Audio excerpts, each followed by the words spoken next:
My name is Amy Dubin. I'm a business consultant and strategist, and so I thought I would hop in and give you a special unannounced presentation about how business relates to the process of design. So if you will give us 1 second, he's loading up my slides right now. It's lower after 300 something. After, I'll tell you, you can start me on 343. There you go. Fabulous.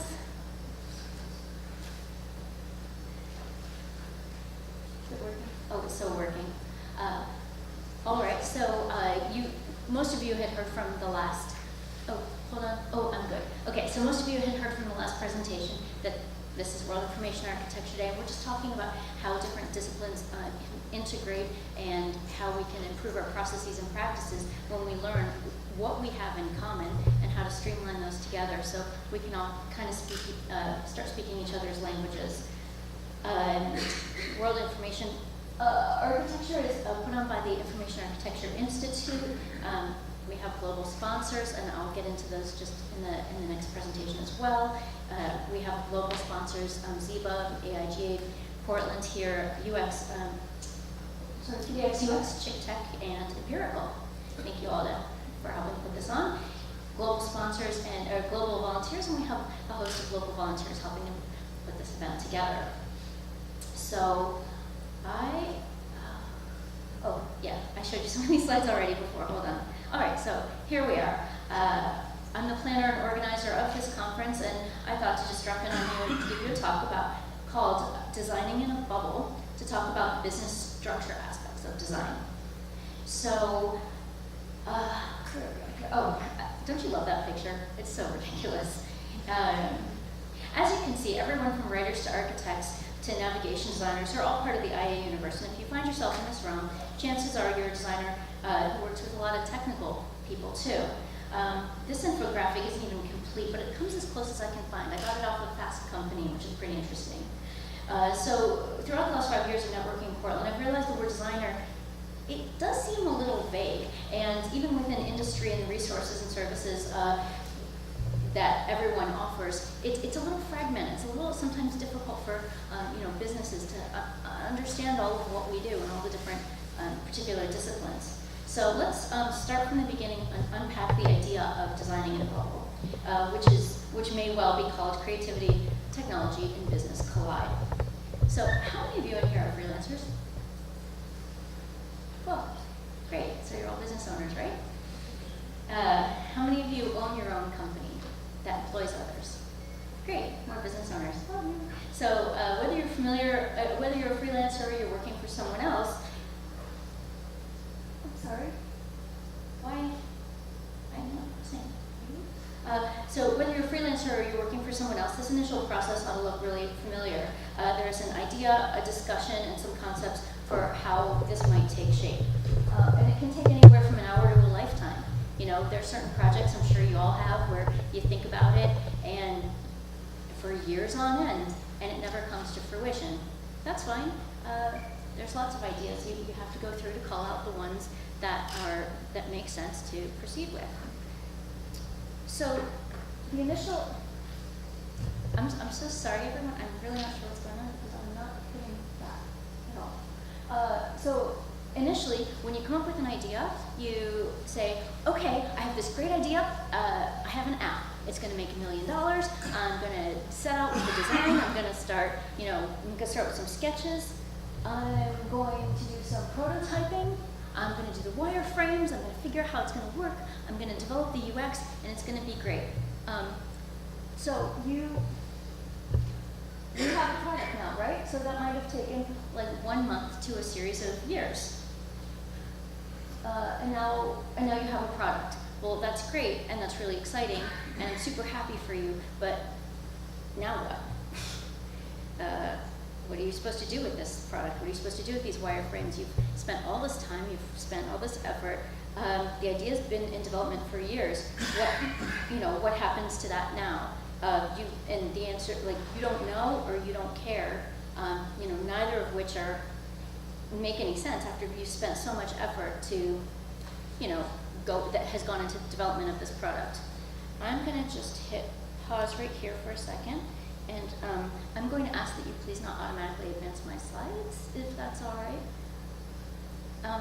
because they are automatically advancing and that isn't what I want them to do. All right, so I'm just gonna blank out when they automatically advance. So sorry about that. So if your idea has been in development for years, you know, what do you do? If you don't know or you don't care, then you know, it's unfortunate. You know, your time is valuable. Your ideas are valuable. Your friends' times are valuable. And so, you know, what happens and what does it mean when you come up with these ideas and you get all excited and you spend all this energy and you hit a wall? Well, a lot goes into making what you do, whether it's, you know, you might have invested money, you might have days, years, months. How much do you normally get paid an hour?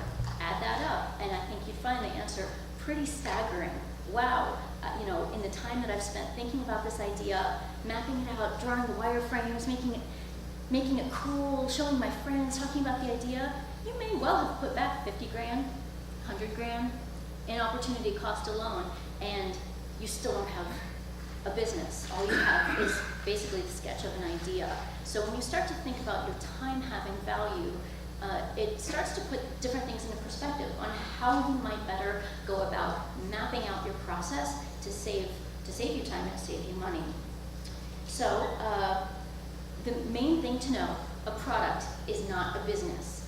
A wireframe map, an app all mapped out, no matter how cool it is or how much money you think it's going to make or how fantastic it is, I'm just going to turn this off a second, a product is not a business. And so what, you know, like a car is a beautiful thing, it's a design thing, it can't go without an engine, and the engine part can't go without the external design part.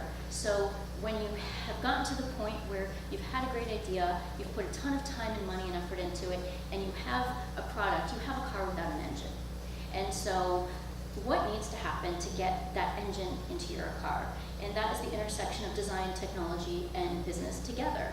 And so if what your contribution has been in design and maybe a little bit of technology, you're missing a big hump of it, is what I'm saying.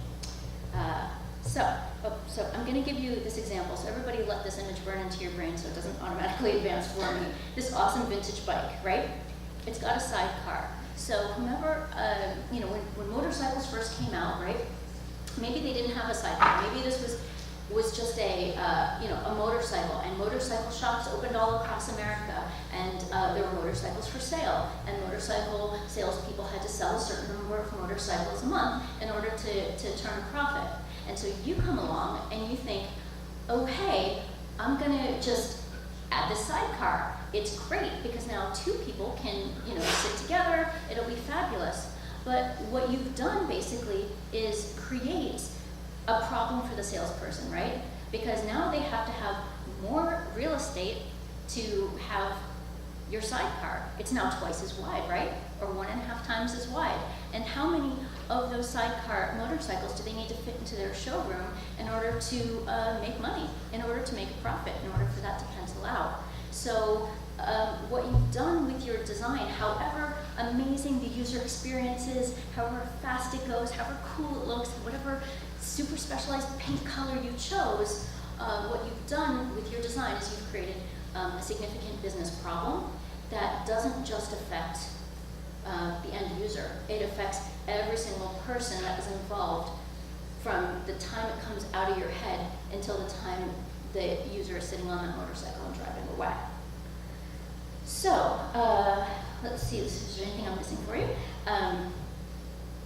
Well, the other thing is, oh yeah, this is absolutely completely relevant, is that, you know, maybe you've designed that bike and it actually is pretty amazing looking, right? And you want it to have all the bells and whistles. Well, you know, maybe the paint color that you've chosen is really expensive and difficult to make, or in case with red, sometimes even radioactive. It's crazy.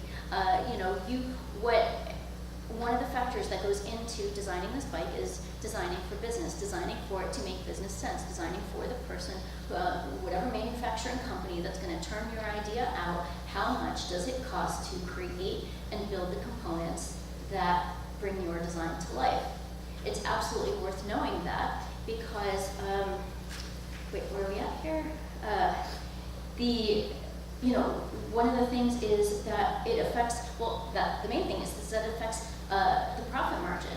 And if the profit margin is really low, and you came up with this great idea for a bike, and it's super great, and it costs a fortune, and it's inefficient, and it's costing dealers more real estate on their floor to sell your bikes, and they have to have more, expand their businesses to accommodate your design, at the end of the day, maybe nobody's going to ask you to design a bike again. At the end of the day, sometimes the far extending business implications that you might not be considering in your design have a direct effect on whether or not you get hired again. So they are important to keep in mind. I love that bike. So what does that have to do with Pricity in China? So we talked, okay, there's 4 things on here. Burn them into your brain so I can talk about them. Supply and demand, BizX, growth potential, and target market. So first let's hit supply and demand. So one of the other considerations in designing is the competitive market. Now some of this research should have been done for you, but when there's some independent designers, it may be an element that ought to be part of your practice. Figuring out who is really going to see it, or who's really going to buy it.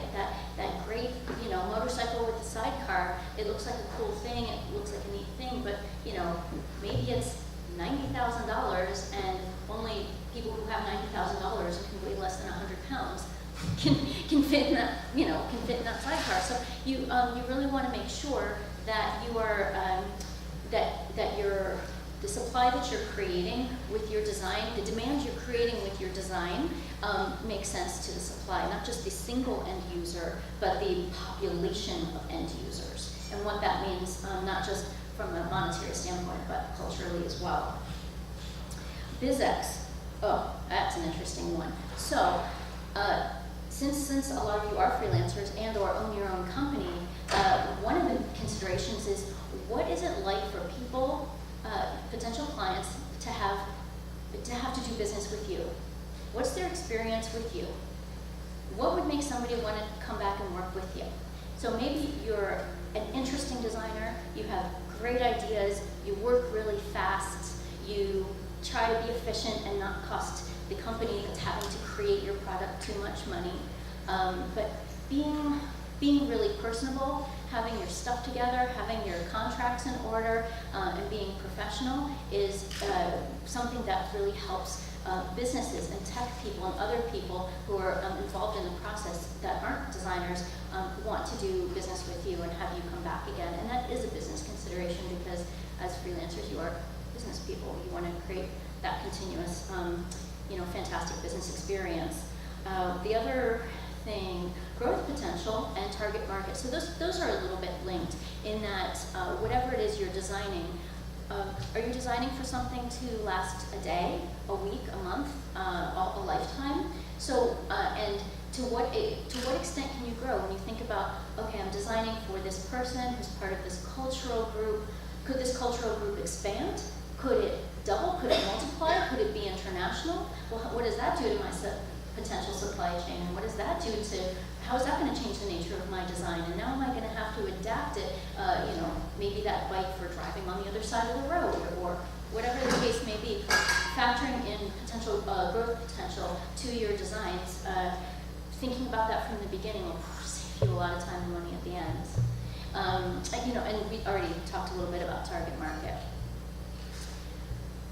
Okay, right, designers. I hate this. I'm not a business person. I'm a designer. Look, I went to film school. That's exactly what I told my mom. And I was like, why should I take business classes? I want to make films. I'm creative. I'm a visionary. Just let me be. And her response to me, and I'm sorry, I really have to do the accent, was, look, Amy, if you're sitting on the sidewalk in Soho and you've got your photographs there for sale and people at $10 a pop, and somebody walks by and they say, I'd like one of your photographs, you give it to them, you take $10, you're in business. And if you don't understand anything about business, then you're gonna be in trouble. And I said, you're insane. I don't want to hear another word about it. Never took business class while I was in college, and I just continued to poo-poo the idea until I realized she was right. So what do you do? So what do you need to know? Right, I mean, the basics, right? A little bit about marketing.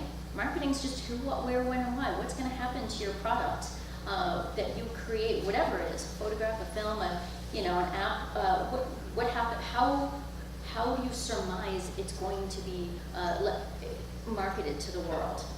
Economics, certainly, we already talked a little bit about supply and demand.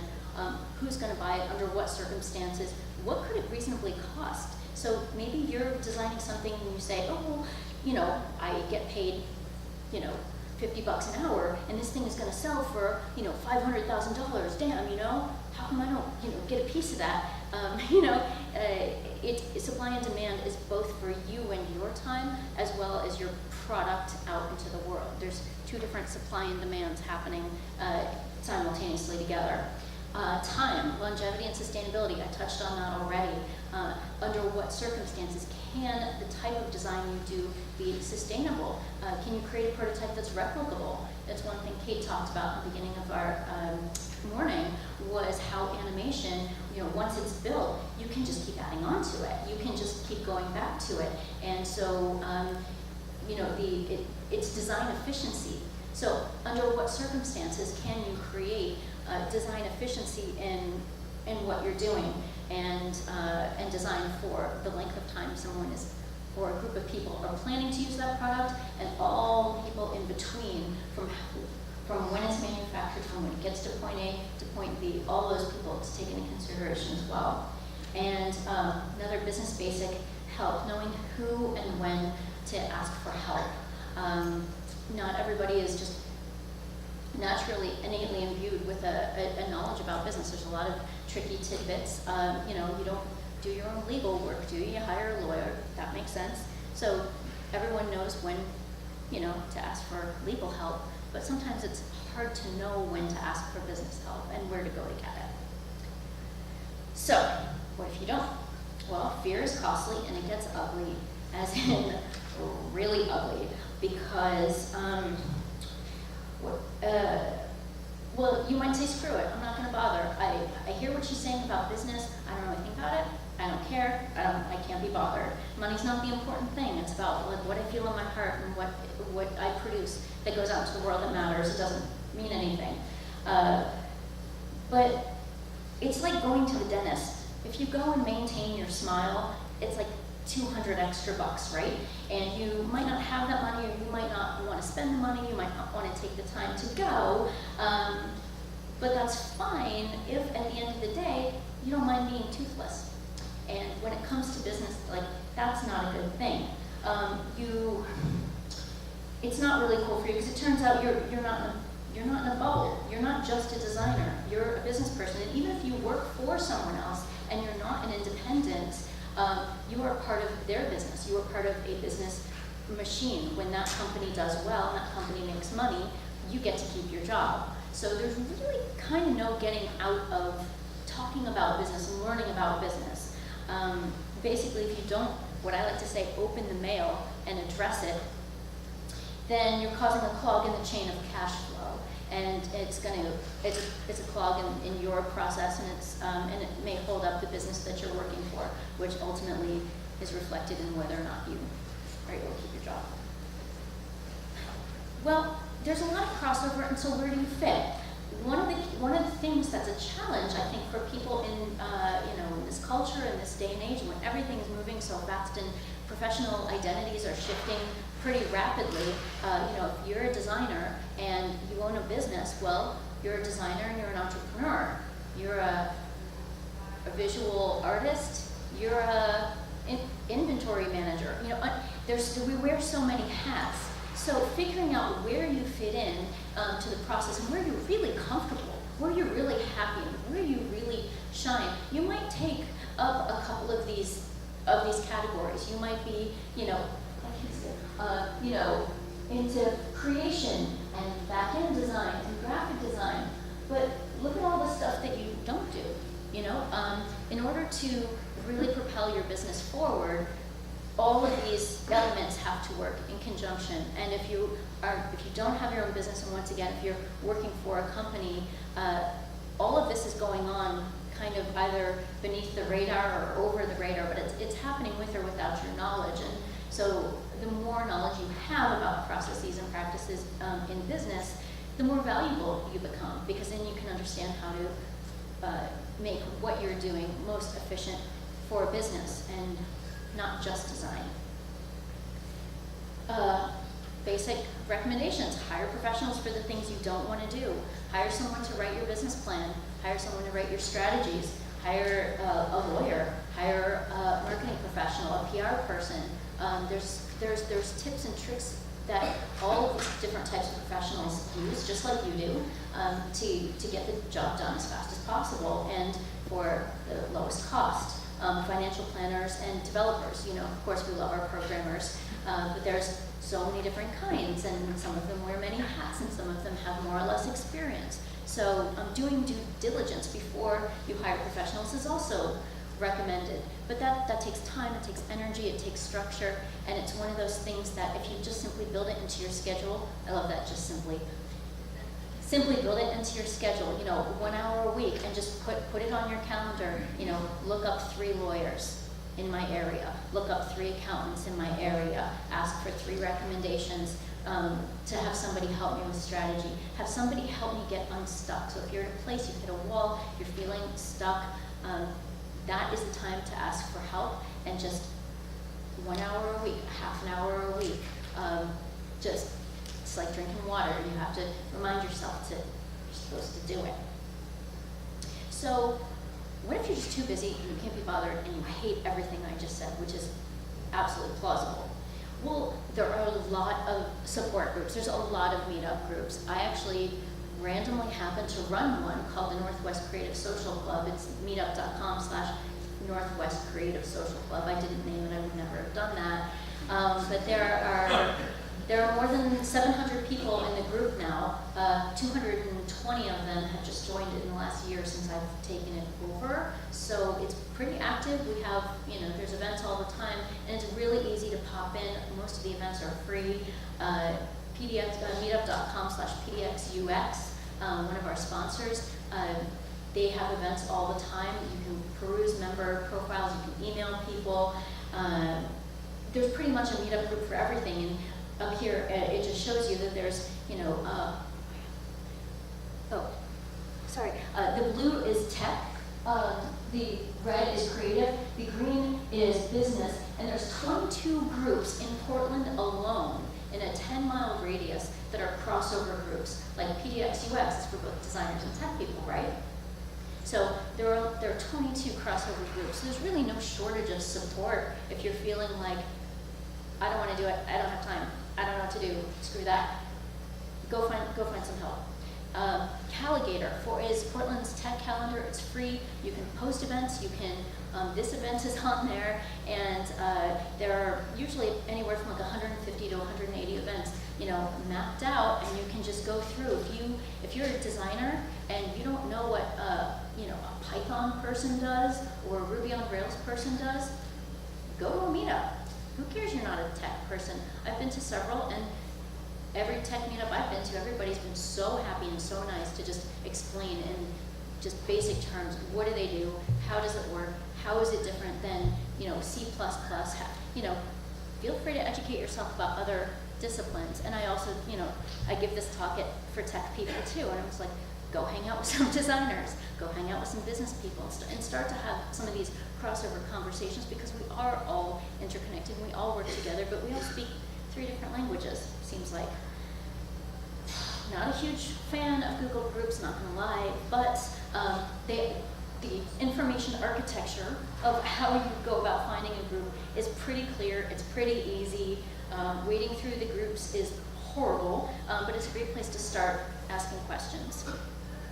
So my point is that we're all connected. The business and technology and design communities, especially here in Portland, we're all connected, and the closer we get, really the better for our city as a whole, in my totally humble opinion.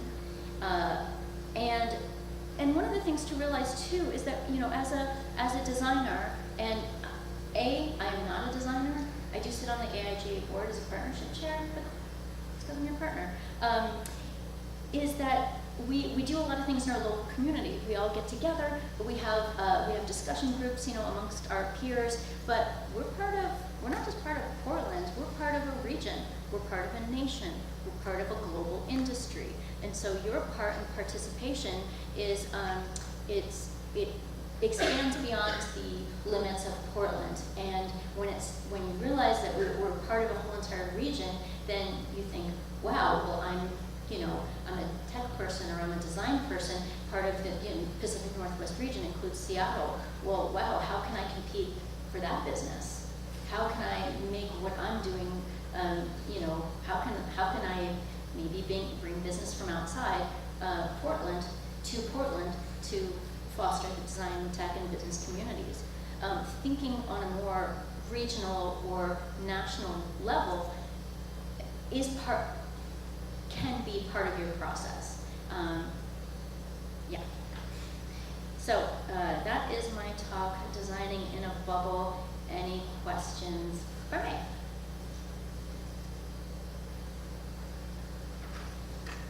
Oh, come on. Really? All right. Tell us about your business with 3D stuff. My current company, and it's a new one, and so this is actually really exciting because I'm, at the cusp of starting something new. Propeller 3D is designed to be a consultancy firm for people looking for anything having to do with 3D, whether it's laser scanning a whole building, creating 3D animation, anything having to do 3D modeling, character, anything having to do with 3D printing, and being able to write plans and strategies related to 3D and build teams to make those things happen. What I do personally, my deliverable are business plans and strategies. So if somebody doesn't, they're at a place like, yeah, I have this really great idea, had it for a while, I don't know how to make it move forward. Amy, what do I do? Map it out. When we start working on it, we start mapping it out. And so 3D media can be used and integrated into apps and into websites and into all different types of experiences. So I don't think that it lends itself to one specific industry, but I figure out how to make whatever's in your head happen. There you go. Anybody else? Question about how fun business is, how much you love business, how much business? Corey Preston in the back. Could you say one more thing about the role or importance of fear? Oh, absolutely. I'll make it short, but I feel that fear is important, and it's exciting, and it's motivated, and it's a necessary construct because and there's a couple, obviously there's a couple different types, and I'm not a psychologist, but in my personal experience, it's been fear of failure, fear of success, or a combination thereof. And I usually kind of waver in the combination category. And so when it comes to fear, you might have fear of presenting. You might have fear of trying something new. You might have fear of presenting to clients who are paying you a ton of money in a completely different design direction. You might have a fear of venturing out as a business person if you don't have much experience doing that and you're a tech person. I see fear personally as a call to action, and I think that it's a good thing. And so if you're, if you have some fear in you somewhere, listen to it and respond to it, and don't kill it. Does that satisfy your question, or should I be speaking about something more specific? No, okay. Fabulous. Oh, somebody's pointing. Who's pointing? Oh, hey, sorry. I'm so sorry. I used to work in the music business, a lot of musicians saw being business-minded as losing authenticity or integrity. So how can artists and designers balance that fear? Knowledge.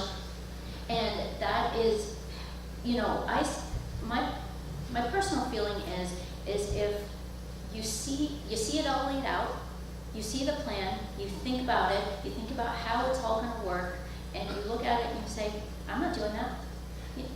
Every business plan is an experiment, right? It's an exercise. You might write a whole business plan and figure out all the different whys and wherefores of how things are going to work, and you get to the end and you run the numbers and you've done the competitive research and it's exhaustive and painful, and that's what I do. And you get to the end and you're like, yeah. That process is really important. And I think that the fear comes from when it comes to, for certain creative fields. I mean, I went to film school, I was terrified, I told you. It just comes from really not knowing what's involved, not knowing how much it's going to cost. There's a fear of selling out. But the truth is that everything is different now. We don't have a society where our artists are employed by the church and by very wealthy benefactors to just say, wow, you are so fantastic, I love your work. Here, I'm going to pay for your whole life and all your supplies, and you just do what you do best. Maybe that happened, but I'm going to go so far as to say that really actually doesn't happen. And so, unfortunately, thinking about how to still create and produce authentic work within the framework and structure of business is a stabilizing force. Structure is stabilizing. And so I get the fear, but that fear can be, in my personal opinion, combated with knowledge about the processes and practices involved in making work sustainable. I mean, at the end of the day, that's what it is. Whether you're bringing in exactly $1 a week and that's all you've got to bring in, or it's not the money. It's the how long can you continue doing what you're doing before you have to just stop doing it, freak out, and go get a job. How can you balance it? And those are business questions that have business answers. And so I just recommend that people look up, start researching, ask questions. Does that somewhat answer your question? I hope so. Oh, great. Okay, because you didn't look done, so. So when people hear the word business, they often think boring. Uh-huh. So how can business creation be interesting and creative? Hire me.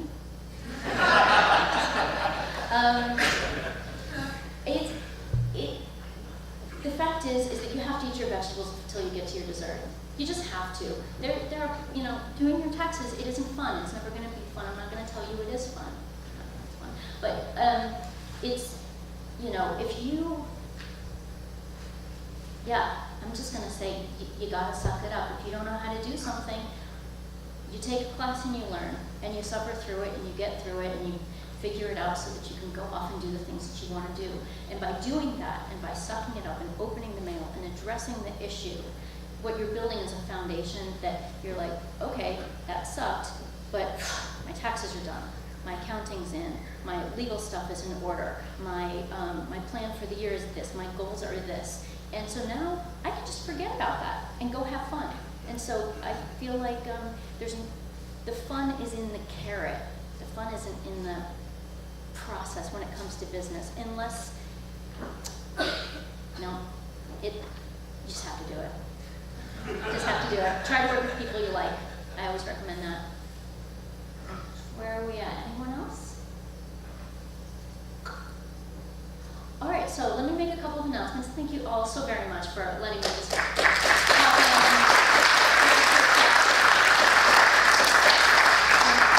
have no idea what time it is. Presumably it's not terribly far from noon. 11:40.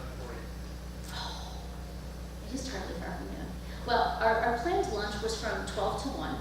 So if you would like to go out, you are very welcome to. You can bring food back. You can just mix and mingle. You can talk to presenters. You can hang out on your computer. You can do whatever you like. The next presentation starts at 1 p.m. And I would highly recommend you join that talk. And let's see, what else can I tell you?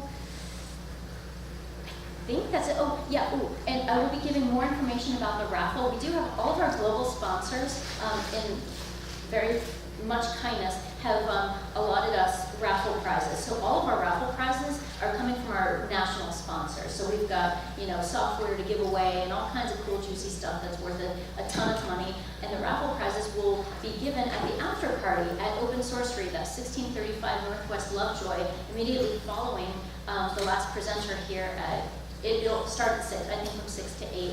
We can all just walk over. I would like to reiterate, or no, just simply iterate. There is networking, pizza, and beer, and it's free.